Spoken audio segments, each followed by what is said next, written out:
Minecraft speedrunning has grown very popular over the last year, both in viewers and contenders. At this point, the game's three main categories have become so optimized, only a few players are willing to even attempt a new world record.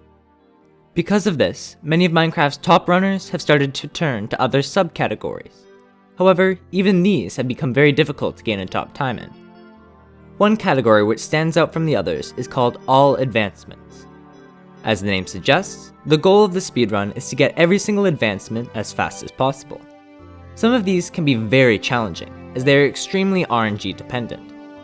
Over the past few months, I've been trying to develop a strategy that would greatly decrease this randomized aspect to a portion of the speedrun. This is the story of how I almost broke all advancements.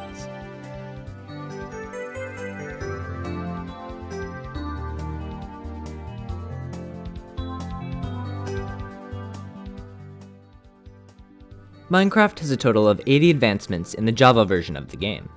These tasks range from the extremely simple, such as loading into a new world, to the most difficult, like having every single status effect on at the same time. One of these advancements, however, has always stood as one of the biggest run killers, as it largely relies on luck to even be attempted. This is very, very frightening.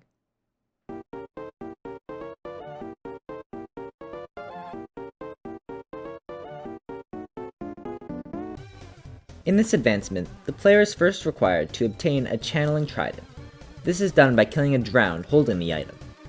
Unfortunately, they only have about an 8.5% chance of dropping it, unless killed with the looting enchantment. Next, the player either needs to apply channeling through an enchantment table, or by combining it with a book. The final step of this advancement is to hit a villager with a trident during a thunderstorm.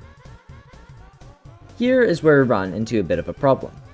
In Minecraft, a thunderstorm will happen about once every 8 hours or so, yet the current world record is a 3.5 hour run by Feinberg. Since his final time is so much shorter than the time given for a thunderstorm, this means that he only had about a 50% chance of even getting one during this time, let alone during the time period where he had the right items. In one of Feinberg's previous runs, he had a very scary moment where a thunderstorm occurred where he still needed to obtain a trident and apply the channeling enchantment before the thunderstorm finished. Yeah! On the village! Go!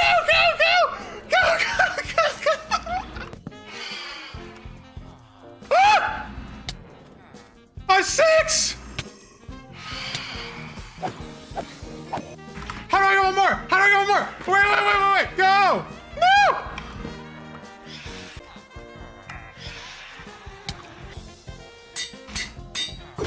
Yeah! Woo! Yeah! Oh my god! One of the other major problems with this advancement is that you need to be in the overworld when the thunderstorm happens. If you are busy doing nether achievements, you may even miss the thunderstorm without even knowing it happened. This is where a little discovery I had comes into play.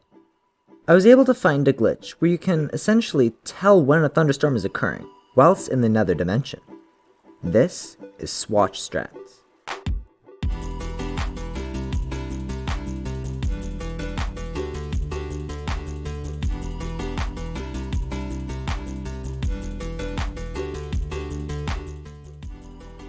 While watching a Curryway stream during his 1000 runs challenge, he started to complain about a visual glitch he was experiencing in the nether.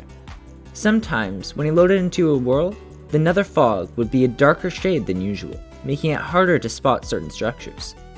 I was curious, so I decided to see what the internet had to say. After a quick Google search, I found myself on a Minecraft bug report forum. Here, it was shared that some users found that the nether fog would become darker than usual when they relogged the game during a thunderstorm. At this point, I'm pretty sure it's rather obvious what my idea was. Runners could just periodically shut off and reload their game, just to check if the fog was darker. Then if it was, they could travel to the overworld and complete the advancement. It was foolproof, until I asked a moderator and was told that log abuse was not allowed in the All Advancements glitchless category. Although a setback, I didn't stop there. I decided to take the idea to the AA speedrunning community to say what they had to say. After consulting with some of the others, it was discovered that the glitch also occurred during a normal storm, which greatly decreases the usefulness of the discovery. Even though quite a bummer, I didn't want to stop there. If there was a possible way to get the strategy to work without relogging, then it would still be viable. Still less useful from what we first thought when it originally occurred, but still a viable strategy. That's when a user by the name of Quidvio made a massive discovery. Apparently, the nether fog actually gets darker without even relogging. However, the change in lighting is so subtle that most people can't even notice it. Unfortunately, this is a bit of a problem. Unless you're staring right at the fog as the change happens, which is very unlikely to occur, you're never going to be able to see the change. This is actually where we're stuck today. We have what could be a huge discovery sitting, collecting dust as no one knows how or is willing to continue progressing it.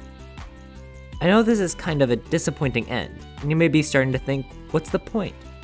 What's the point of an idea which isn't allowed and doesn't even work as good as you had originally intended? The only reason I really wanted to go to all this trouble is because in a game like Minecraft, which is 11 years old and still constantly changing, we need to make sure we can explore every little forgotten piece of code or small bug which could help us at some point down the road. And who knows? At some point, someone could make a new discovery that would let the strategy be viable. And that's why I believe that in the long run, it's all going to be worth it. I hope you enjoyed.